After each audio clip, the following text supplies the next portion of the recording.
Hey y'all, what's up? I am here with another pop psych. Y'all know I really don't like long intros, so let's get right into it.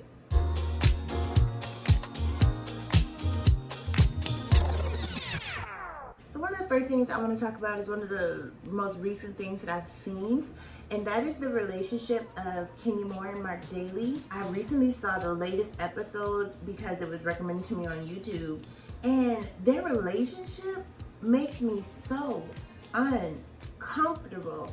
I really want to play you guys a few scenes. Hopefully it doesn't get my channel, my video demonetized or flagged or anything, but like, y'all have to see y'all just have to look at how uncomfortable their interactions are. No, it's true. Honestly, we're different in a lot of ways. Ken likes a little flash, you know what I mean?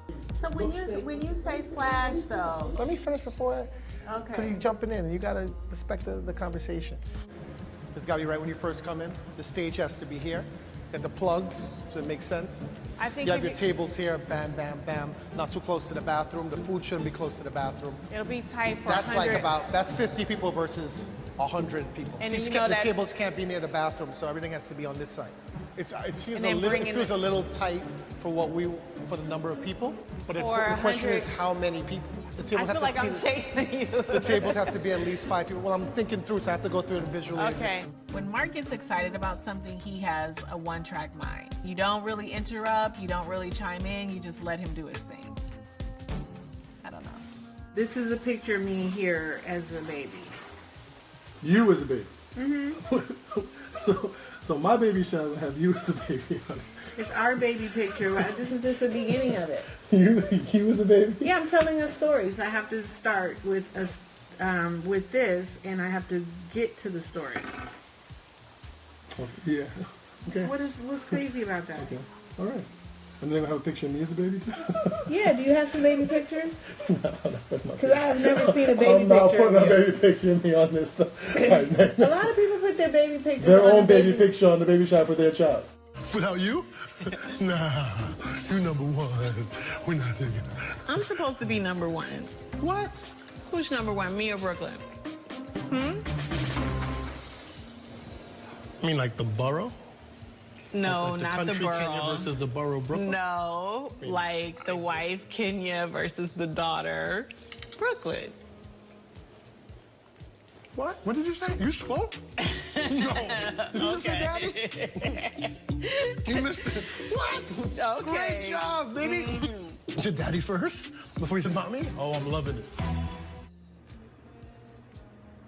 How did that make you feel? Because I know it made me feel uncomfortable. In my opinion, my humble opinion, that is backed up by a degree in psychology and is being further fortified by a degree in clinical mental health counseling, in which that counseling master's program includes marital, couple, and families counseling, which I'm taking this quarter. There's a really big lack of mutual chemistry and respect here. Because I think that Kenya becomes very demure and submissive when she is around her husband, right? Which is obviously a level of respect that she has for him, because you see he can shut Ken down real quick. But I don't see it happening the other way. And to some extent, I understand. As women look for men, especially women with those characteristics, they look for men who can even dominate their dominant energy, right? So an alpha woman and an alpha man is going to have a bit of that, clashing energy possibly. But I think that a man can be dominant and still respectful, right? I think that you can both operate in your divine femininity and masculinity and have a mutual respect and chemistry with each other. I don't see that in their relationship. I just don't see it. I don't see it. And again, that's why I said I'm trying not to talk about it, because I know TV is not reality. But I just saw that latest episode and it just moved me so much, y'all. I like to think that I have good discernment, and it made me feel icky. And that impending doom feeling, actually, I want to back up, right? Scientifically. Because again, I am a student of clinical mental health counseling, and something that we talk about in relationship and marital counseling is John Gottman's 4 Horsemen. If you're unfamiliar, the four horsemen, it's a biblical reference referring to basically the sign of the end of times, right? The apocalypse. It's in Revelations where they talk about, you know, these horsemen bringing plagues that led to the end of the world, basically. John Gottman has posed that in a relationship, there are 4 signs, right? But those 4 signs are big indications of the end of a relationship. It's been proven scientifically because John Gottman has like a love lab where he does all of this relationship research. Signs of these in a relationship do lend to the end of them. Of course, the more you see in a relationship, the more impending the doom, right? So like if all 4 horsemen are there, it almost always ends in divorce. And I mentioned this because that is the lens that I'm actually viewing this relationship in. So what are the 4 horsemen? Criticism, contempt, defensiveness, and stonewalling. Criticism being harping, right? Harping over your shortcomings, harping over your mistakes, constantly reminding somebody of what they're doing wrong, their shortcomings. Criticism can happen in a myriad of ways, but it almost always ends in that partner feeling judged. Contempt, and this is the big one, y'all. This is what I see in Marc. This is why I don't see respect, because I see too much contempt. Contempt is the sarcasm, the putting somebody down, the mocking, the disdain, right? That passive aggressive, like, oh, you know, I wish you would drown in the pool so I could just live with the baby. Who says that? Who says that? I get having like a dark sense of humor. I get that. I'm with it. But like, no, we need to unpack. Why do you joke like this?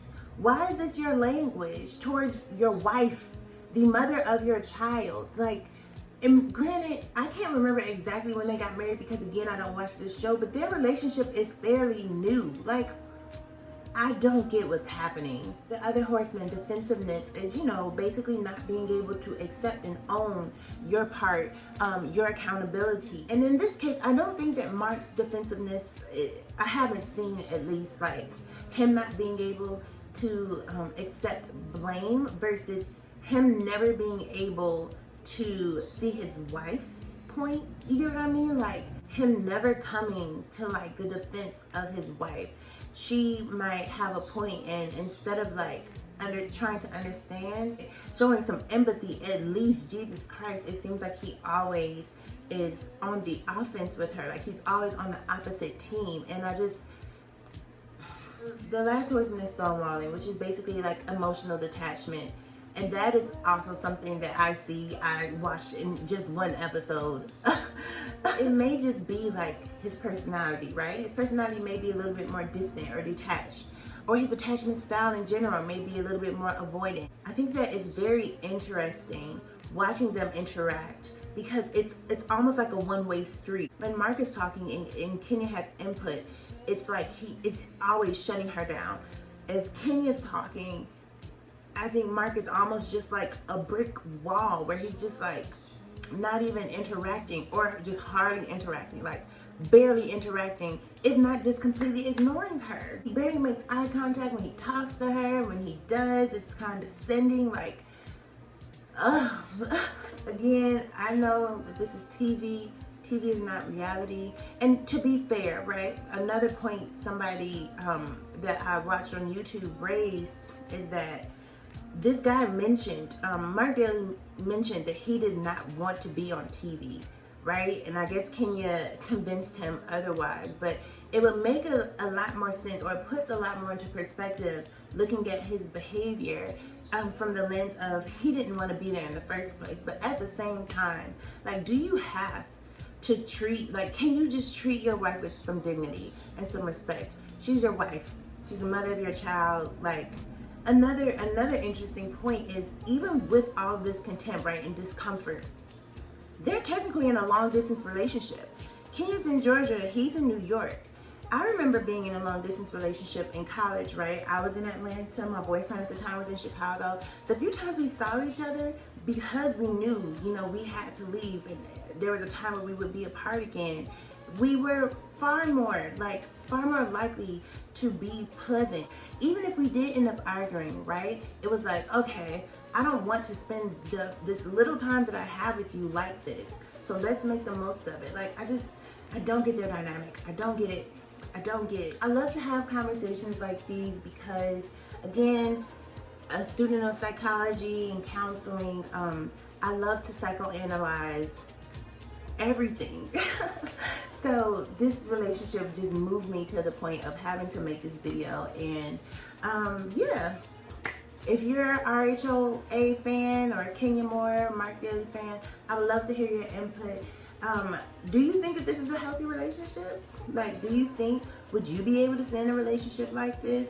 Do you think that it's all an act, right? That's another thing I considered. Like, maybe she talked him into, like, just be extra disrespectful so we have something to talk about. Who knows? But let me know what you think. Drop down in the comments, have a conversation with me. I would love to, at least. That's it. I'll see you in another video. Bye.